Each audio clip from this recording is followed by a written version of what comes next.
그런 얘기가 나오는 상황일 때는 시술로 해결하시겠다라는 거는 결과값이 그냥 그래요. 최적의 결과를 내는 것들이 정해진 것들이 있는데 꼼수를 쓰시려고 하면 일이 더 커진 다음에 뭘 또 해야 되기 때문에.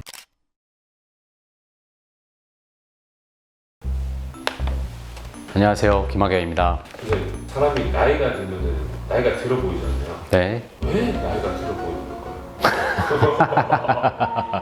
일단 우리 입장에서 나이 든 원인을 크게 한 4가지 정도 봐요. 하나는 중력에 의해서 밑으로 떨어지는 거예요. 위치가 바뀌어요. 근데 바뀔 때 뼈의 고정이 단단하게 된 자리는 남고 약한 자리들은 매달려요. 그래서 해먹처럼 늘어지는 결이 얼굴에 생겨요. 두 번째는 이제 살이 쪄야 되는 데는 좀 빠져나가기 시작하고요. 빠져야 될 때가 쪄요. 그래서 볼륨의 변화가 생겨요. 그 다음에 조직 자체의 탄성이 약간씩 떨어지면서 늘어져요. 피부 자체가. 그리고 이제 햇볕에 의한 광노화 이런 것도 있거든요. 피부의 컬러와 텍스처 자체도 조금씩 이제 나빠지는 게 생기죠. 근데 그런 것들이 모이면 그 변화의 특징이 사람한테 나이대를 구분하는 특징으로 인지가 되는 거죠. 개인적으로 생각하는 거는 시술로 해줄 수 있는 거는 뭐가 있고 수술로 해줄 수 있는 건 뭐가 있느냐. 생물학적인 상황, 그 다음에 사회적 상황에 맞춘 걸 해야 하는 거가 맞다. 가진 시간은 얼마가 있으시고 어느 정도 비용과 시간을 지불할 수 있는 상황인데 내가 원하는 목표값은 얼마고 그걸 이제 판단해주고 그걸 이제 저희가 해드려야 되는 거죠. 일단 시술과 수술을 뭘로 구별할 거냐. 절개를 하지 않으면 시술 쪽으로 좀 넣기로 하고 절개를 하면 수술 쪽으로 넣기로 하자. 이런 정도로 가르고. 팔자주름을 기준으로 해서 약간 롤플레잉 해보실 수 있을까요? 팔자주름이 지우기가 제일 빡센 주름이에요. 어쨌든 간에. 그럼 심볼로 좀 바꿀까요? 아니요, 팔자주름을 가야죠.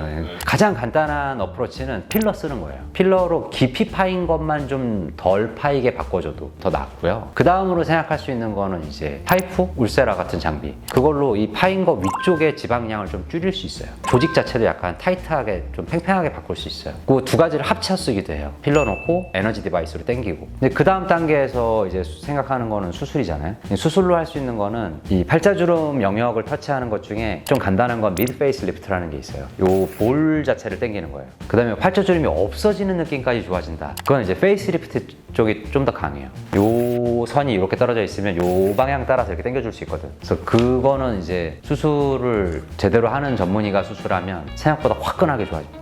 이제 제가 그런 말을 들어요.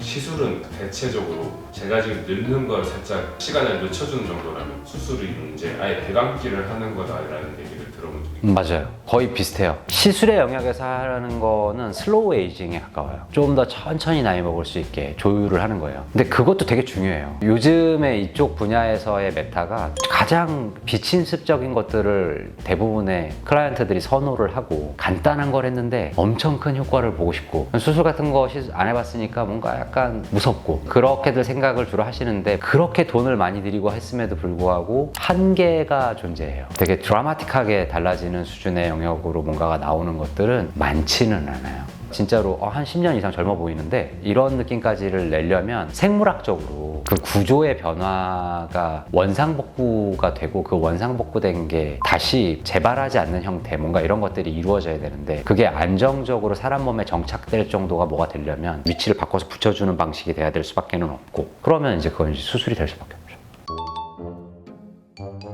예를 들면 보통 사람이 살다가 자기가 나이 든 거가 신경 쓰이기 시작하는 순간 제일 첫 번째로 느끼는 게 눈 주변이에요. 눈 밑에가 여기가 이렇게 볼록하게 나오는 게 생기고 그 밑에가 이렇게 꺼져 보이면서 퀭해 보이거든. 다크서클이라는 표현도 많이 쓰고 그냥 피곤해 보인다는 얘기를 해요. 평생 이쪽으로는 오고 싶어 하지 않는 남자가 자발적으로 찾아오는 거 그게 이제 눈 밑이 제일 흔해요. 승진해야 되는데 나는 많지 않은데 나한테 누가 자꾸 피곤하냐고 이런 얘기 자꾸 나오면 이게 왜 이런가 찾다가 이제 오는 거죠. 그 다음에 뭐 사업하시는 분인데 거래처 또는 뭔가 이렇게 만났는데 피곤하세요? 뭐 이런 얘기 자꾸 들리면 그럼 이제 오는 거죠. 이 부분을 해결하는 거는 그 이미 그런 얘기가 나오는 상황일 때는 시술로 해결하시겠다라는 거는 보통 결과값이 그냥 그래요. 아주 나이스하게 나올 수가 없고 최적의 결과를 내는 것들이 정해진 것들이 있는데 꼼수를 쓰시려고 하면 일이 더 커진 다음에 뭘 또 해야 되기 때문에 다만 이제 수술 중에도 회복 기간이 좀 더 짧게 가져갈 수 있는 게 있고 조금 길 수도 있지만 결과가 더 좋은 게 있어요. 그 정도는 이제 나눠서 할 수 있죠. 주름 같은 거를 어떤 거는 없애고 어떤 건 남기고 이럴 수도 있어요.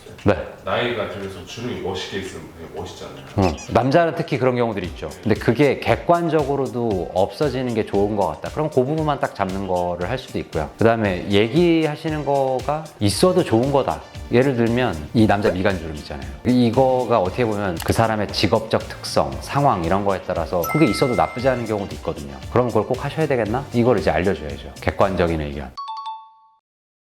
의사 입장에서 해드리고 싶은 얘기는 어떤 거냐면 우리가 하는 일에 생물학적 한계가 존재해요. 자기가 가지고 있는 자산, 근육의 특성, 강도 이런 것들 대비 이게 당겨졌을 때 모양의 형태가 좋아지는 것 이런 거 대비했을 때 최적이 있어요. 그래서 사실은 그냥 얼굴이 전혀 티가 안 나고 자연스러운 형태이지만 젊어질 수 있는 정도의 최선을 가는 거가 저는 맞다고 생각합니다.